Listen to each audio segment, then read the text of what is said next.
Soo dhawaada, magacaygu waa Maxamed Hanad. Qaybtanna waxaan idinkula wadaagayaa laba qiso oo aad u xanuun badan, isla markaana u baahan in lagu cibro qaato.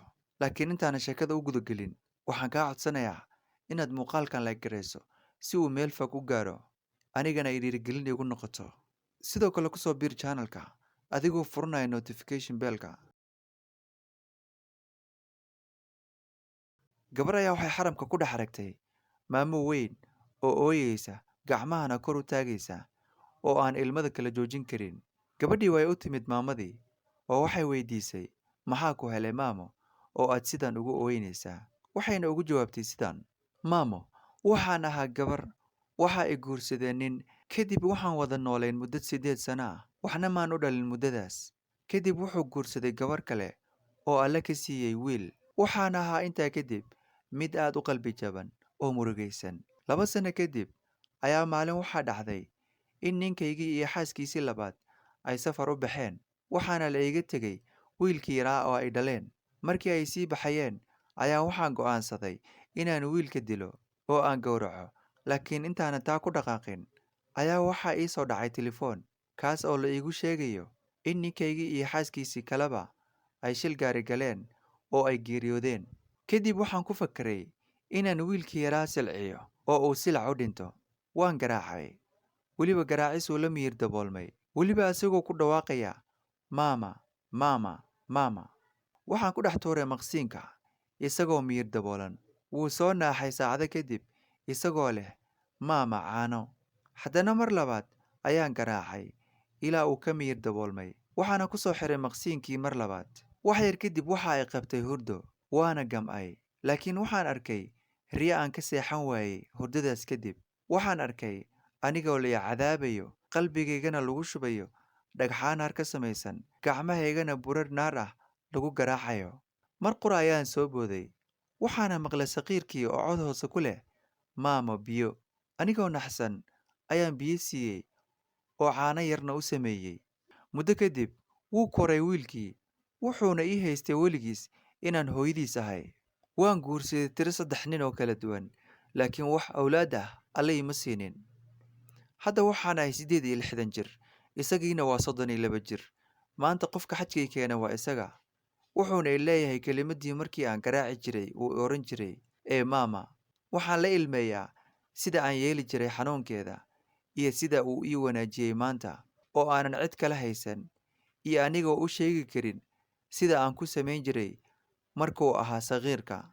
Yaa Allah, weligaa saqiir yar ha xasdin ama qof bani aadam ahba ma ogid beri sida aad isku noqon doontaane. Ilaahow hooyaha ka qaadin carruurteeda markay saqiirka yihiin oo korriimo uga baahan yihiin. Aamiin. Qisadan waxay ka hadlaysaa qofka waalid caasiga ah inuusan marna guulaysan, wax horumar ahna uusan gaarin. Qisaduna waxay ku bilaabanaysaa sidan. Waxaa hal meel ku wada noolaa hooyo da' ah. Hooyadaas waxay ubad ka dhashay hal wiil. Waxay ku soo korisay nolol adag, waxayna kala soo martay dhibaato fara badan.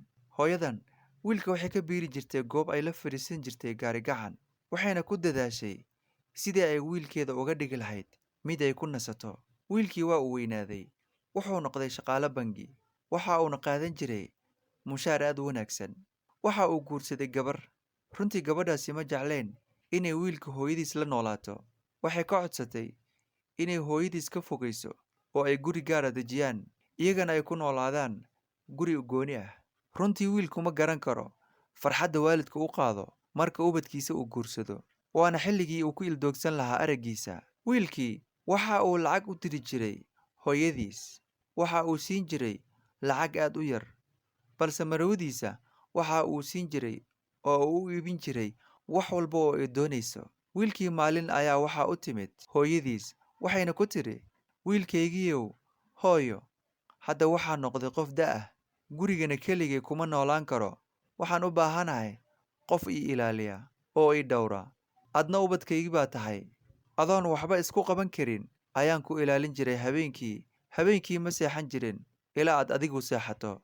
Adigoon dharginna anigu wax ma cuni jirin. Hadda oo aan da'ahay miyaad i dayacaysaa? Markaan garabkaaga baahnaa miyaad i fogeynaysaa? wiilkaygiiyow, hooyo ii naxariiso sidaan kuugu naxariisan jiray. Ii daryeel sidaan kugu daryeeli jiray. Miyaanan hooyada ahayn? Miyaanan xaq kugu lahayn? Miyaanan kaa mudnayn inaad i daryeesho hooyo? Hooyo ii naxariiso. Subxaan allah. Hooyo hadallada kugula hadashay maxaad ka filanaysaa waxa ubadkeeda ugu jawaabay? Halka uu naxariisan lahaa, soo dhoweyn lahaa, xasuusan lahaa sida ay ugu samirtay dhibkii ay ka soo martay, waxa uu ku yidhi wiilkan caasiga ah hooyadiis hadalladan aadka u xun. Hooyo, waa runta waxaanaad sheegaysoo dhan, balse waxaan been ahayn. Ani hadda buuq badan uma baahni. Aniga iyo xaaskayguna marnaba qof saddexaad oo culaysna saara uma baahnin. Hooyo, guriga joog, halkaasna geerida ku sug. 3 maalmood ayaa ka soo wareegtay markuu hadalkaas ku yidhi. Wiilka caasiga ahaa iyo marwadiisa waxay u baxeen safar, waxayna ku dhinteen safarkii labadooduba. Hooyo waxay kula soo martay dhib aad u badan, adoon waxba qabsan karin ayay had iyo jeer ku ilaalin jirtay. Hadday xilligaas kaa tegi lahayd, bal ka waran, xilligan ma jiri lahayd? Hooyadaa baari u noqo xilli walba, waxaadna xasuusataa markaad yarayd say ku ilaalin jirtay. Una ilaali sidaasi si ka wanaagsan.